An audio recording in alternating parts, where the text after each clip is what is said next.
Assalamualaikum warahmatullahi wabarakatuh. Om Swastiastu, Namo Buddhaya, salam kebajikan.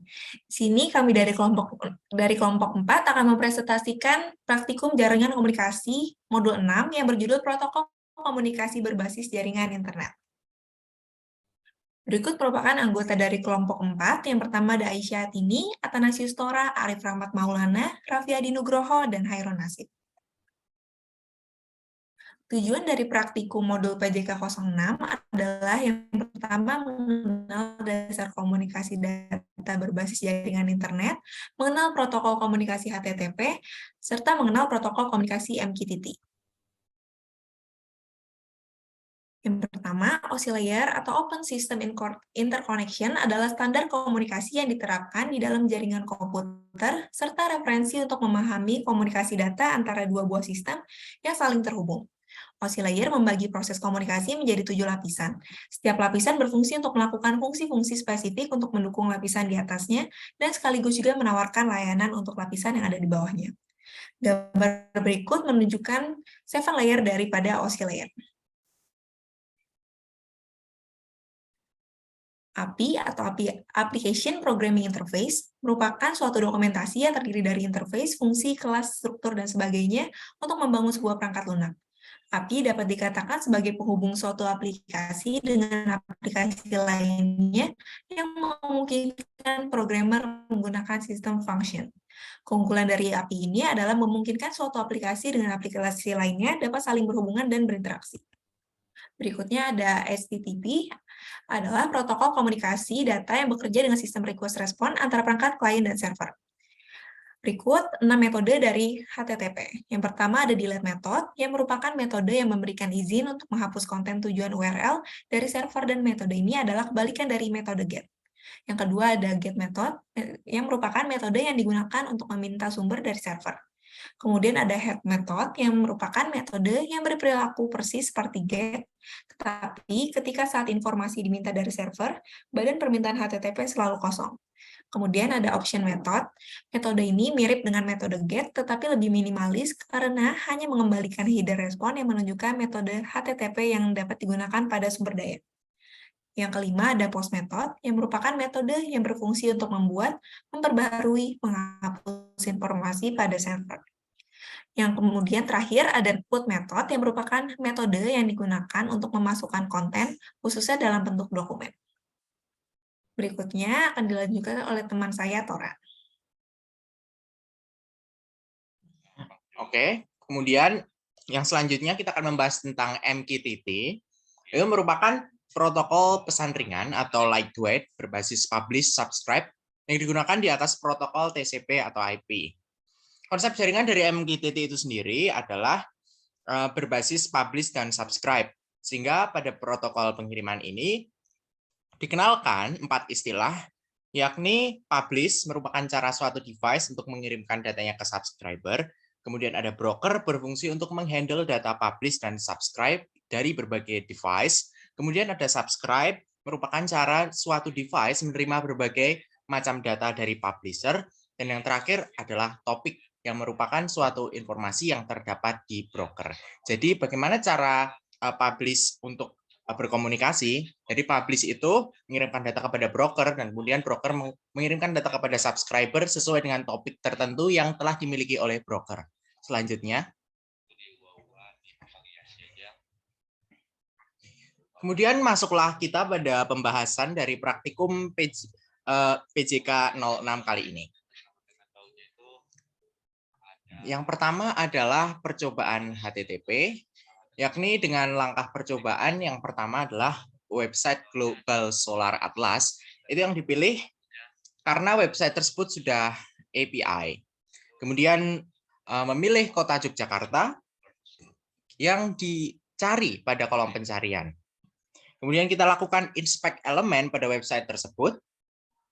Kemudian pilih bagian network dan kemudian refresh dengan cara Ctrl R. Kemudian API pada jendela inspect elemen yang telah dicari itu dapat dilihat pada bagian header, parameter, dan bentuk responsnya. Sehingga kita lihat pada respons sendiri itu seperti pada gambar di bawah. Selanjutnya. Kemudian percobaan request dari server menggunakan browser. Percobaan ini dilakukan dengan cara menyalin tautan pada bagian header, tepatnya pada bagian request URL, dan kemudian menempel tautan pada tab baru di browser, dan kita membandingkan hasil antara percobaan langkah 4 dengan hasil yang pada poin B. Seperti itu. Kemudian selanjutnya ada percobaan request dari server menggunakan aplikasi Postman. Aplikasi Postman dibuka dan kita buat pada workspace terbaru. Kemudian request ditambahkan untuk mengaktifkan Postman. Metode HTTP tentu saja dipilih dan kita menyalin tautan yang digunakan di bagian bawah header pada website tertentu. Nah, di sini kita menggunakan website Global Solar Atlas seperti pada website di awal tadi. Kemudian hasil pada bagian params, itu query params di aplikasi Postman dengan query string parameter di langkah percobaan poin keempat. Nah, kita akan membandingkan query params dengan query string parameter tersebut dan kita catat hasil pengamatannya seperti pada gambar 5. Kemudian hasil preview ya itu diamati dengan menekan tombol berwarna biru ya dekat tempat memasukkan tautan di poin 6C. Dan pada poin 6E, dengan langkah 4, kita bisa membandingkan kedua hasil tersebut. Sehingga muncullah gambar 6, hasil preview dari aplikasi Postman. Selanjutnya.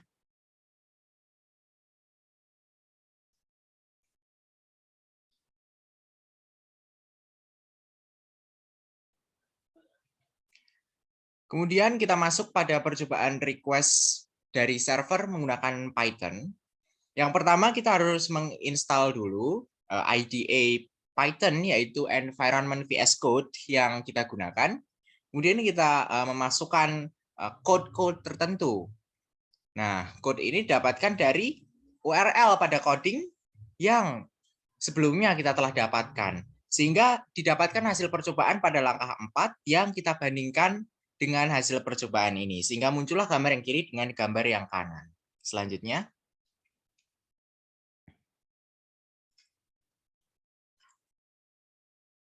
Kemudian kita masuk ke percobaan menjalankan server menggunakan Exam. Yang pertama kita harus install dulu aplikasi Exam yang kita buka pada browser, ya. Kemudian mengaktifkan protokol komunikasi Apache di aplikasi Exam. Kemudian kita ketik localhost yang telah dibuka sebelumnya, ya. Jadi sebelumnya kita mengetik dulu localhost pada browser kita. Kemudian catat dan amati hasil running-nya. Kemudian coding dibuat dengan menggunakan bahasa PHP dengan IDE yang ada. Pada percobaan ini digunakan Notepad seperti gambar nomor 9. Kemudian file PHP dipindahkan ke dalam folder htdocs di tempat exam berada. Nah, di tempat exam berada ini ya pasti examnya masih berjalan.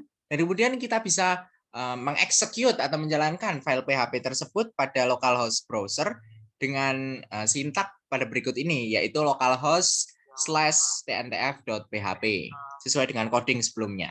Kemudian amati dan catat hasil percobaan yang tertampil di localhost exam dan juga localhost pada di browser. Selanjutnya.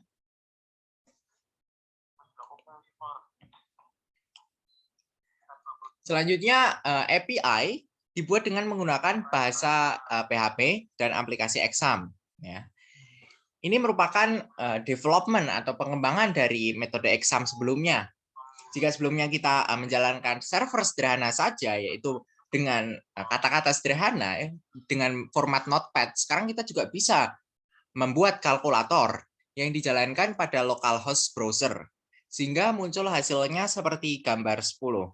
Tentu saja coding yang digunakan itu menggunakan coding open source. Kita bisa temukan coding itu di internet, kemudian kita masukkan ke environment VS Code, kemudian kita bisa menjalankan atau merunning codingan tersebut, baik itu dalam menggunakan VS Code atau menggunakan CMD, seperti itu.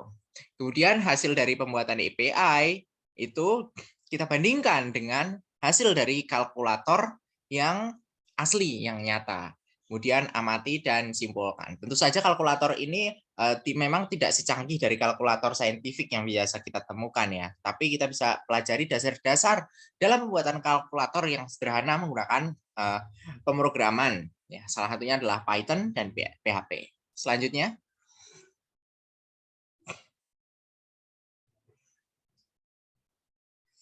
kemudian ada percobaan running server menggunakan Python. Untuk percobaan running server ini sendiri, kita perlu yang namanya suatu environment atau aplikasi. Nah, atau berupa add-ons, itu berupa Flask. Flask ini kita bisa temukan langkah-langkahnya di browser. Nah, bagaimana cara menjalankan Flask? Nah, kita bisa masuk ke dalam browser yang terdapat langkah-langkahnya di situ, dengan kita install beberapa package di situ, kita cocokkan dengan versi komputer dan versi Python yang kita punya. Apabila itu Python 2, maka ada langkahnya tersendiri, apakah Mac ada langkahnya tersendiri. Kemudian kita membuat coding Python dengan mekanisme add up. Nah, untuk coding itu sendiri bisa kita explore sendiri ya. Kita lihat dari internet, kita ambil codingannya supaya bisa running di situ. Kemudian kita ubah sedemikian rupa sehingga kita bisa masukkan command hello world di situ ya. Kemudian kita menyimpan Python pada sebuah directory yang kemudian kita pilih pada CMD untuk kita running Flask-nya. Kemudian kita melakukan running Flask sampai berhasil pada servernya, yaitu pada data di kanan, gambar di kanan, itu kita copy saja untuk IP-nya, kemudian kita paste localhost di situ, dan keluar tulisan yang telah kita setting pada command sebelumnya, yaitu pada coding dan running Python, tentu saja menggunakan CMD dan VS Code. Selanjutnya,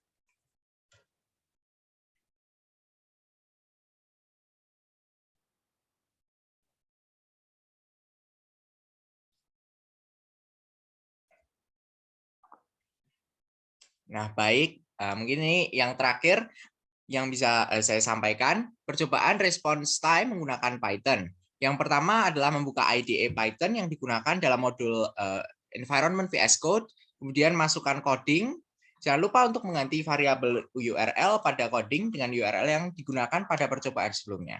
Kemudian catat dan amati hasil response time yang didapatkan. Kita bisa lihat di sini time datanya yang pertama 0,8, kemudian 0,7. Nah, jadi bermacam-macam time data, kemudian kita juga bisa untuk melihat average, max, dan nilai minimum data dengan kita sebelumnya telah masukkan coding-coding yang ada pada modul, dan kemudian kita modifikasi sehingga didapatkan file pada import time fix. Kita masukkan dalam directory Python. Selanjutnya akan dijelaskan oleh teman saya, Khairun.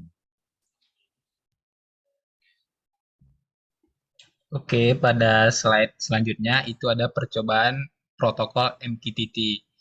Nah, pada sebelum-sebelumnya kita menggunakan web server yang berasal dari internet. Namun pada praktikum MQTT ini, praktikan menggunakan device berupa laptop sejumlah 2, yang mana laptop pertama akan berfungsi sebagai publisher dan broker, sedangkan laptop kedua akan menjadi subscriber. Nah, langkah pertama yang praktikan lakukan adalah menulis dan menjalankan codingan seperti yang ditunjukkan pada gambar di sebelah kiri.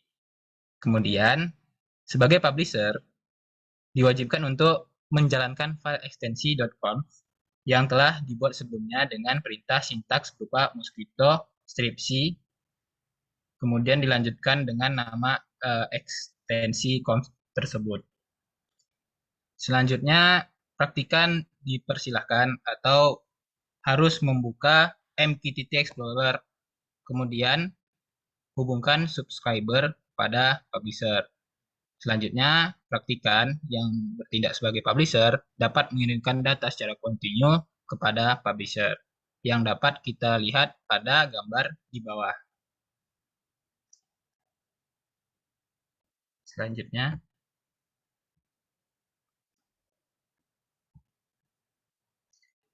Kemudian ada percobaan menjadi subscriber pada protokol MQTT. Mirip sebagai publisher tadi, hanya saja subscriber dapat menerima apa yang dikirimkan oleh publisher melalui broker. Langkah yang pertama adalah menjalankan codingan yang ditunjukkan pada gambar di samping.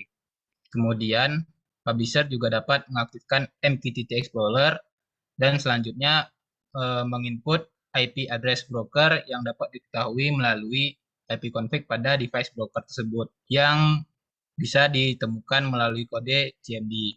Kemudian, pada MQTT Explorer, subscriber melakukan koneksi dengan klik connect.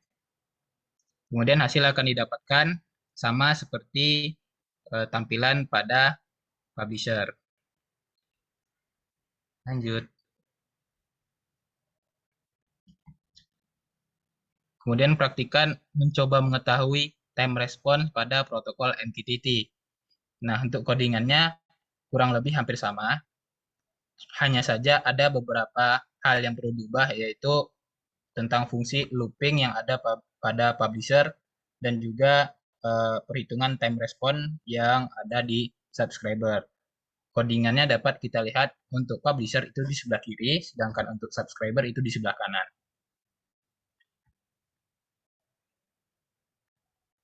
Selanjutnya, kesimpulan yang dapat praktikan simpulkan pada praktikum jaringan komunikasi 06 adalah komunikasi data berbasis jaringan internet adalah pertukaran data antara dua perangkat melalui media internet wireless yang sesuai protokol dan standar komunikasi. Ada banyak protokol jaringan yang umumnya digunakan, diantaranya ada Hypertext Transfer Protocol atau yang kita sebut HTTP, ada Transmission Control Protocol atau Internet Protocol yang disingkat TCP atau IP, kemudian ada User Datagram Protocol, ada OSI Layer, ada Secure Shell, dan ada File Transfer Protocol. Hypertext Transfer Protocol atau disingkat HTTP adalah sebuah protokol jaringan lapisan aplikasi yang digunakan untuk membantu proses pertukaran data dalam internet antar komputer satu dengan lainnya, yang pada praktikum ini disebut dengan klien dan web server. Message Queuing Telemetry Transport atau MQTT adalah protokol yang berjalan di atas stack TCP atau IP dan mempunyai ukuran paket data low overhead yang kecil, yang diperkirakan minimum 2 bytes, sehingga konsumsi catur dayanya relatif kecil.